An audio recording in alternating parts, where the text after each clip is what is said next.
Hey everyone, welcome to Aussie Homeschool Adventures. My name's Jo. It's great to have you here. Today I have a special video for you. I'm about to jump onto a Zoom call with my beautiful friend Jami, and we're going to have a chat about all things homeschooling with neurodiverse children. So I'll jump on that Zoom call now and we'll get started. So today we are joined by the beautiful Jami from Unbound Homeschooling. Hello, how are you? Good. So Jami's homeschooled now 2 children. She's got 2 kids. They are, the youngest is 7, is that right? Yeah. And yeah. 17. 17. Oh my goodness. Let's not talk about that too much. I'm having issues still. I know, I feel you. My first baby is 10 and I'm like, oh, my heart. Blink. Oh. Blink, yeah. I swear. And yet in other ways, I was saying to my husband just last night that it's been a long 10 years. Yeah. But it does feel like that. It's good. Yeah, so we're going to have a chat today a little bit about the differences in homeschooling a neurodiverse child versus a non-neurodiverse child. Is that the terminology right? Yeah, so neurotypical versus neurodiverse. Yeah. Yeah, neurodiverse. Yeah.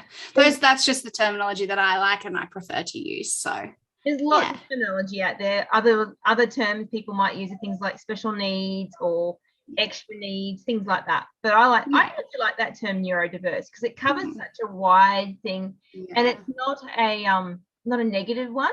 A lot of those have lots of negative connotations, which I don't really like. Yeah, same. I'm the same. The kids don't like the kids don't need that kind of negativity. Like they're nothing. No, definitely not. Every kid I've met that's been neurodiverse has been most beautiful, sweet-souled individuals. So your little one included. Oh, thank you. He is definitely a rambunctious sweetheart. is how yes, definitely.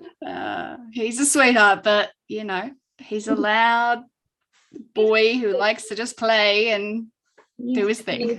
Definitely boy, but that's okay. It's all good. Yep, that's all right. Yep. So I've got some questions here for you. So the first question I have is, what do you think is the biggest difference between, because you've homeschooled both a neurodiverse and a non-neurodiverse child, what the biggest difference has been between the two of them in their learning and their homeschooling? I think the biggest difference is the patience level. So, we know how it feels to homeschool a neurotypical child who is learning something, and the learning process, can take its time, and, they all have their own little path on how they learn that thing. And that requires a certain level of patience. Absolutely. I think homeschooling a neurodiverse child is like that on steroids with patience. That's my experience anyway. Like the patience is just absolutely next level. That's the difference between the two. So you feel like it takes them just that bit longer to understand, their head around stuff? Okay. Yeah, definitely. And you've kind of got to, for me anyways, I've got to take my time in how I teach, as well as not just like physical time in the day, but also like how many days, months, and even some cases years it takes to learn something. So rather than it just being like something that you focus on for half an hour a day or once a week or something, that half an hour might be broken up in 10-minute chunks for me, and then could go for like a year. So that's probably why you do a bit more of a year-round homeschooling format, because you don't conform to terms as such. No. You tend to even like I've seen you share things about schooling on weekends and whenever works for you, whenever the mood strikes, whenever I guess they're motivated to do it. Exactly. Yeah. And we Lily spent a lot of her time doing it at nighttime for a long period of time. Jackson's loves to do his at 5 o'clock in the morning. We could be doing school at 5, but he does not like to do it after 10 in the morning. So, it's, I'm glad just whenever they're ready. Not mine. I'm an early person. I like to, I'm up that time anyway, so it's not too bad. No, I draw the line at 4. 4 a.m. is too early. Oh, no one's up here at 4 a.m. 5 a.m. My husband barely, occasionally, if he has to for work, but not even then usually. So yes. Yeah. Okay. So that's, not too different, which is really nice to see. Like it's good to get those sort of comparisons happening. Yeah. All right. It's not really that different. It's just more time, more patience. Yeah. So your biggest struggle then for you as the homeschooling teacher / parent of a neurodiverse child? I would love to break away from the idea of patience, but I feel like patience, again, I'm sorry. That is the biggest struggle. That constant, you get to a point sometimes, or I get to a point sometimes where I just feel like, okay, we really need to be moving on to something else. Or, feeling so negative about, and I try really, really hard not to compare, and I generally don't compare my child to anybody else. But, every once in a while, I mean, I'm only human, things will come up and I will see another child who, can do those things or something. And I'll feel those feelings for, a hot minute, and then I get over it. But I think that is the biggest struggle, is to know that my pace has to be so slow that it often doesn't really feel like, I mean, I know we're doing work and I know that he's learning and I know all of those things, but that's the hardest point there, is that, I have to go a lot slower than I would like to, or that I see other people doing, and that can be a struggle sometimes, a really hard struggle for me. Just rein myself back in. Sort of thing, trying not to compare. And just reining myself in, I guess, and just, even if I don't compare myself, just reining myself into that it's okay that we're going this slow. Like, I feel like there's that internal dialogue in your head, or monologue in my head, that, is like, okay, like. And I guess that's true for most homeschooling parents, because I know that's something I struggle with too. And knowing that we are doing enough, that my kids are learning, they are growing, they are getting it, but we're not moving at the same pace as what maybe the school might say that we should be doing, or whatnot. I was at a high school reunion with my husband a few years ago, and one of the ladies that was there, she's now a high school something or other, I don't know, primary high. She's one of the educational higher ups. And we were talking about the fact that I was homeschooling, and she was horrified at it and was completely blown away with it. She's like, but who do you compare them to? Like, how do you know whether they're ahead or behind? What are you comparing them to? And I'm like, what do you mean? Like, I don't need to compare to each other. I compare them to each other. They're different grade. They're different children. She really struggled. I could see her mentally just turning it over and going, how do I not? Like, how do you do that? So it's good to know that, just these differences are really actually not that different, which is really good to know.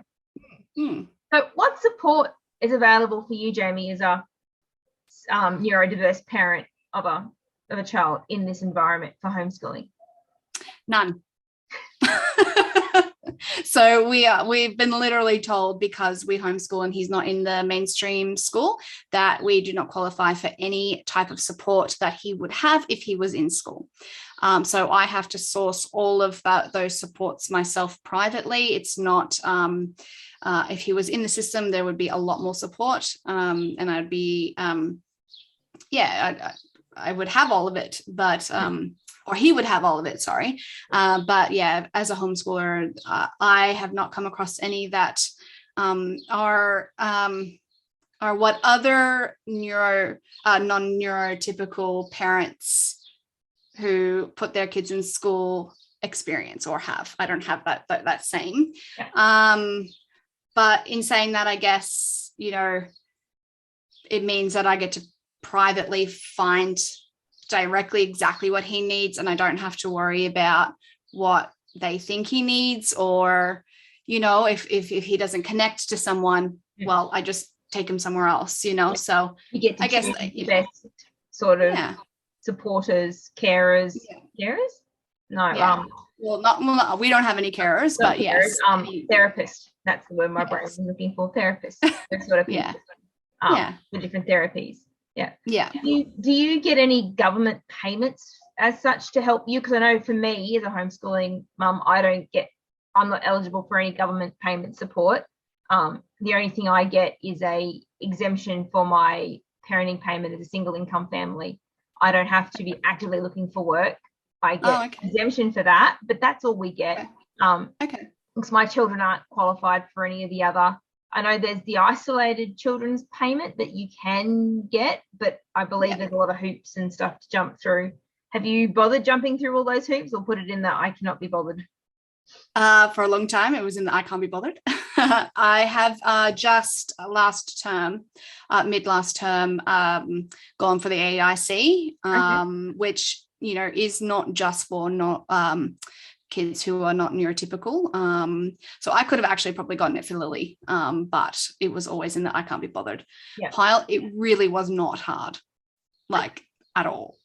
And that could just be because, like, it was so easy because of Jackson and his, you know, and his needs, you know, but I do know, like, I could have done it for Lily as well. Maybe then I would have had a lot more hoops to jump through, because she's, you know, neurotypical, but she had other things that would have made her qualify. So so all of a sudden we have AIC, but other than that, no, I don't have access to anything because we homeschool, and he's neuro diverse.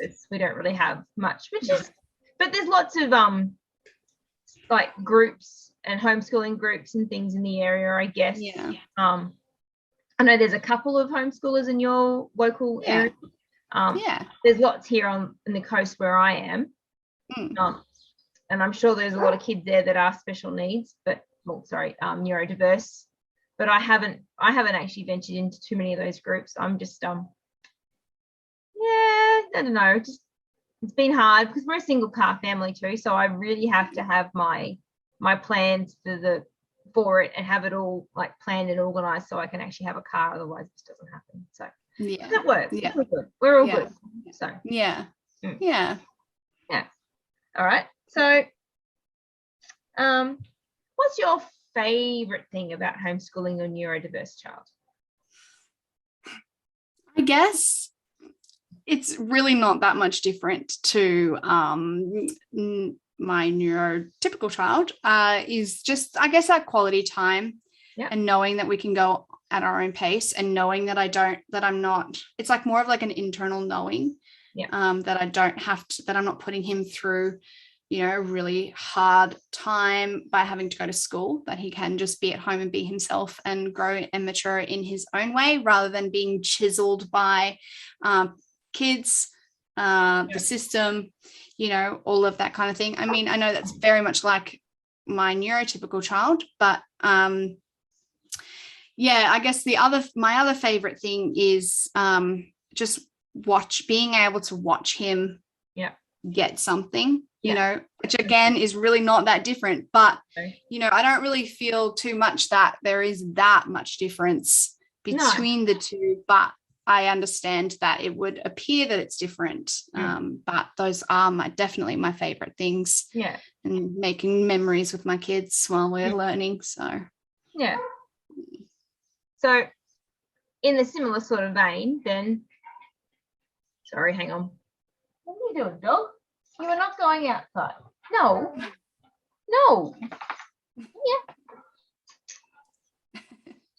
Mine's sleeping here. No, mine. Oh, Harry. Showered me in hair. It's all right. I'll edit that a little bit out. So in the same sort of vein, what would you say your biggest success has been then with your homeschooling? My biggest success would be, I feel like that's such a hard one. I'm not going to lie. In homeschooling him, you know,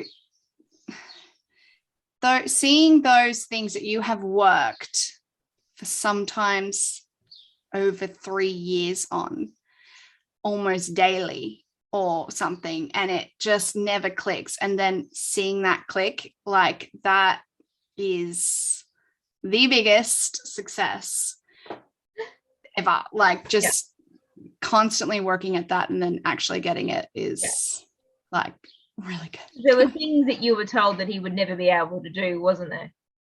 Yeah, there were things that we were told that he would, you know, he'll be on par with his peers by the time he's like 10 or 11. Yeah. But, you know, we've just recently found out that that's probably not the case anymore, or it was never really the case. Okay. So, yeah, so we're just sort of starting this whole new journey of, well, what is the future? Like, what is that? You know, what does that look like?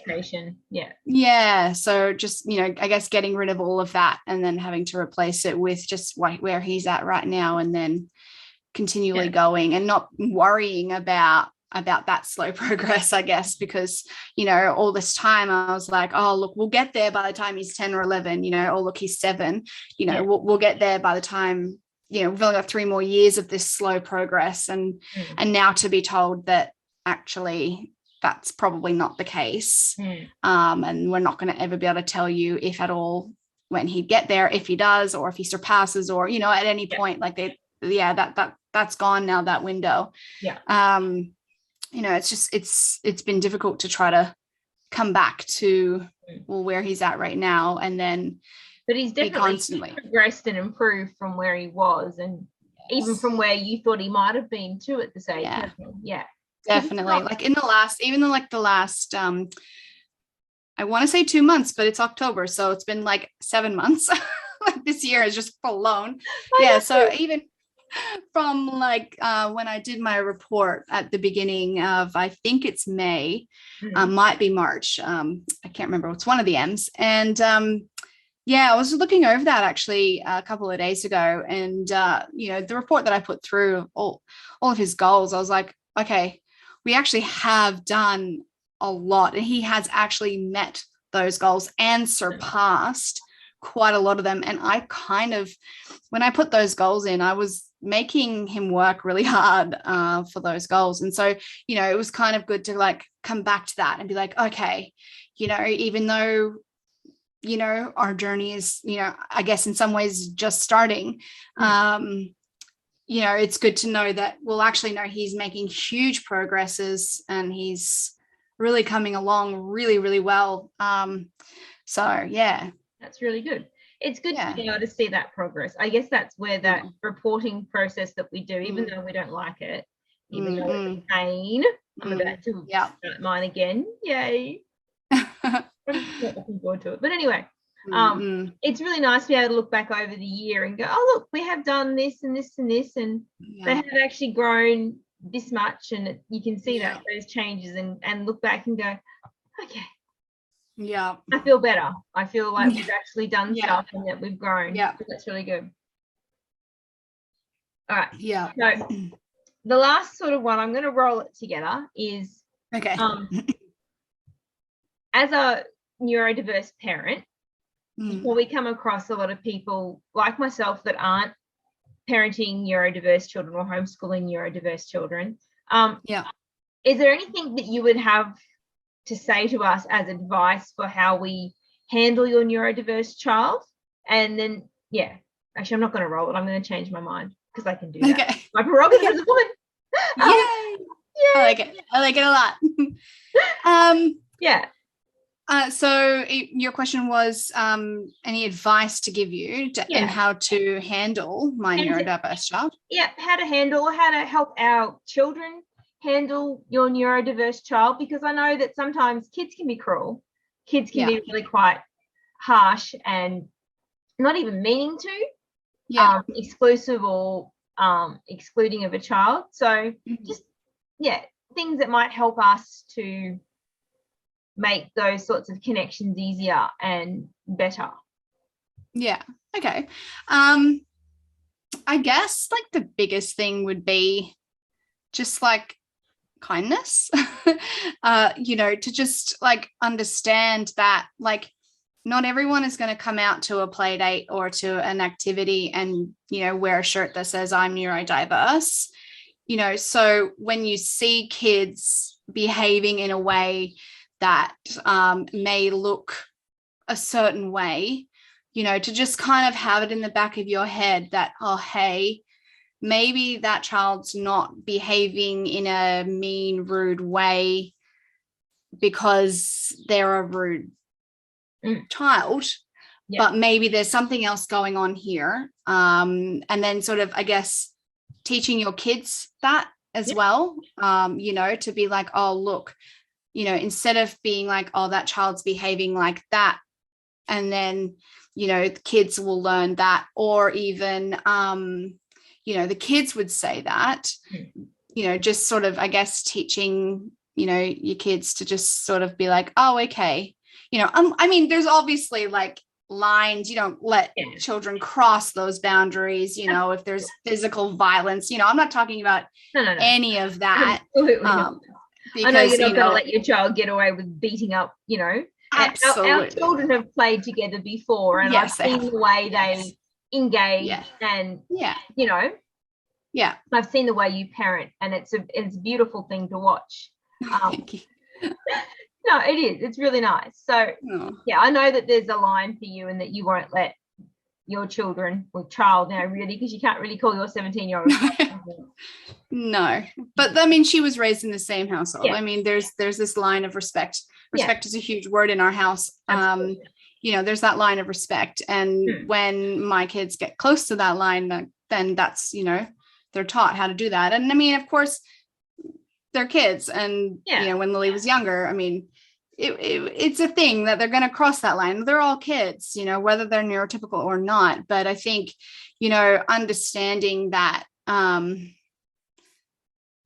there's another level to children who are neurodiverse. It's not just, oh, they're children, and then, or they're, this age, we could always say, oh, it's because they're 3, they're behaving like that, like, so you've got that, but then you might also have they might be neurodiverse, and we don't need to label people. We don't need to be like, oh, he could be neurodiverse.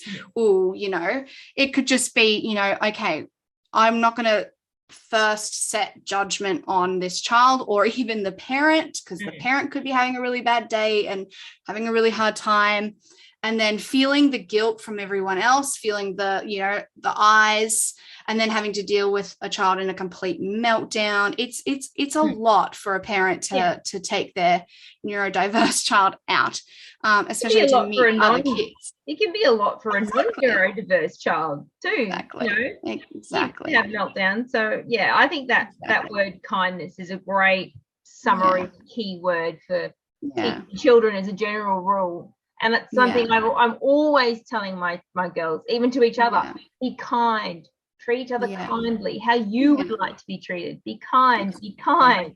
Can't say that. And I guess it goes down to, it's not just like, it's a doing word. You've got to do kindness, less automatic. And I'm not saying that we've played together. We're good, but I'm talking in the general community of things, to just be not so quick to judge, be quicker to be kind. So absolutely.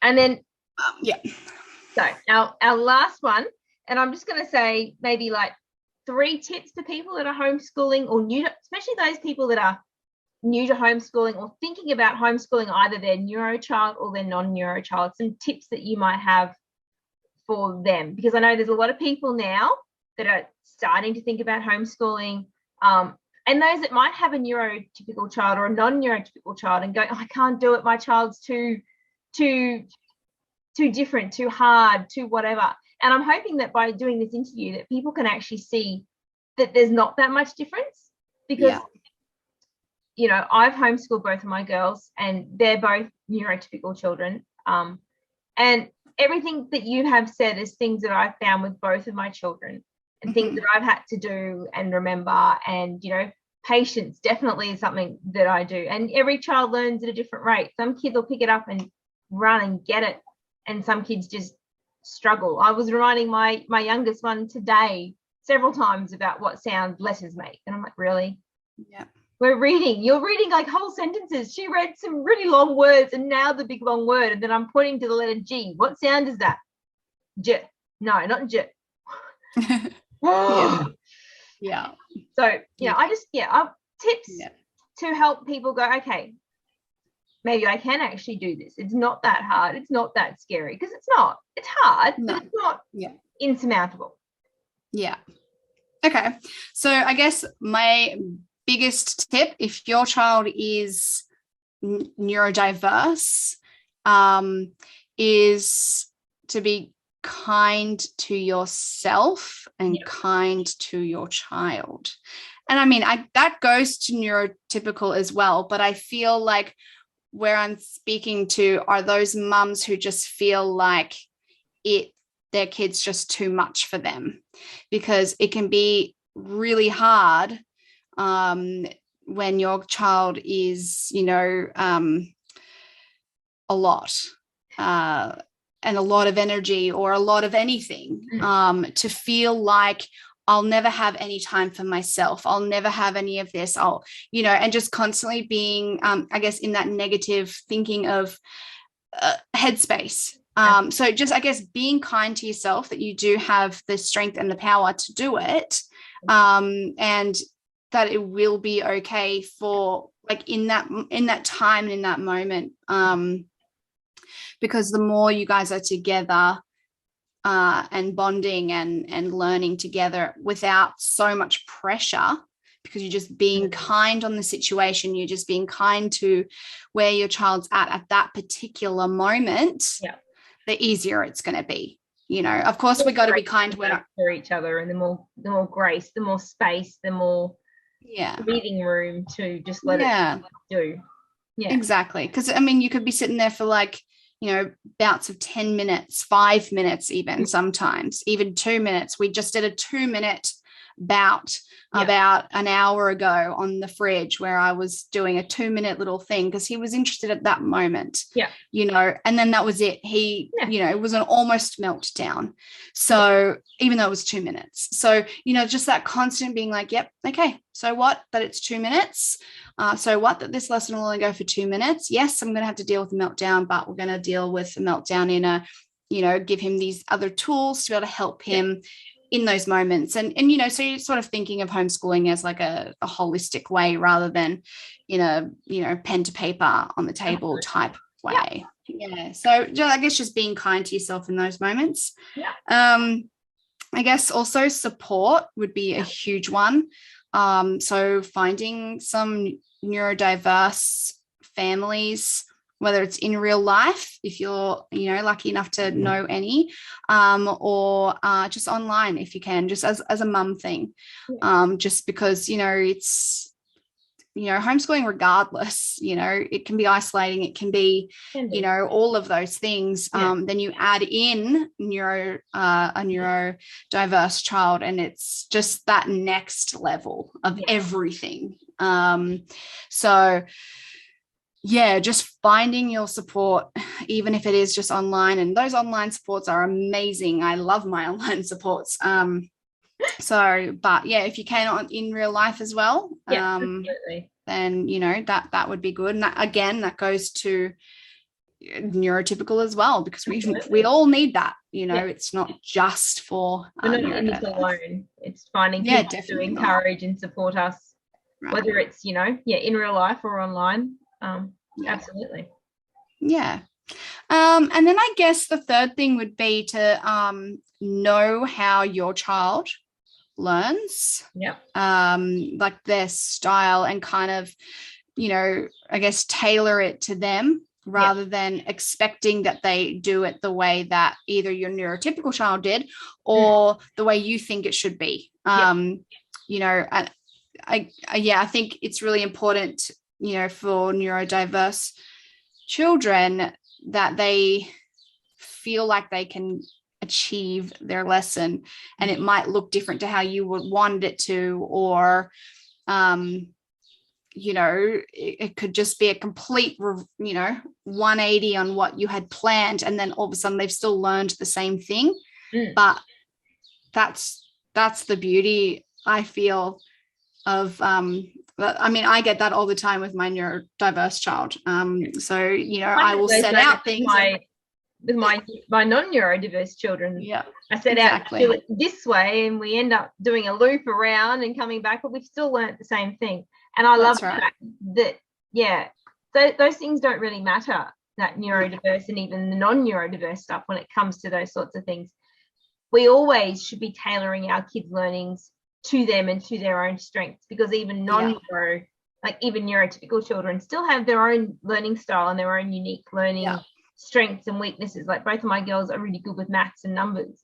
So we actually do that subject deliberately to last, because it's the one that requires the least amount of their brain power, and they can blaze through it, get it done, tick, cool, done. And we start with something that's harder for them, like their language arts sort of thing. So, so learning that sort of style and that flexibility. And I think for me too, learning when to call it quits on a lesson. Agreed. Learning how to go, you know what, this really isn't working today. You're not getting it. I'm getting frustrated. You're getting frustrated. Let's take a break and come back to it tomorrow or later on today. I think that's really nice. That is so good. That's a good one. There are days when I'll go, you know what? Time out. We're done. Pack her away. Go and play. I need to breathe and get myself good again. Yep. Less frustrated. You need to go and get yourself calm and less frustrated, so that we're all happy and no one's going to kill each other in the next 10 minutes. Which is always really important to get through the day without that. So. Yes. Alive children. Well, thanks, Jamie, for coming along and sharing. Oh, thank you for having me. It's been a pleasure, for sharing your pearls of wisdom with us. And if you're new, please do subscribe to my channel. There'll be other homeschooling content coming out every week, hopefully. And give this video a like if you do, if you enjoyed the interview with Jamie, and share it with your friends and people that you know that might be interested in homeschooling. Otherwise, I'll see you in the next one. Bye. Bye.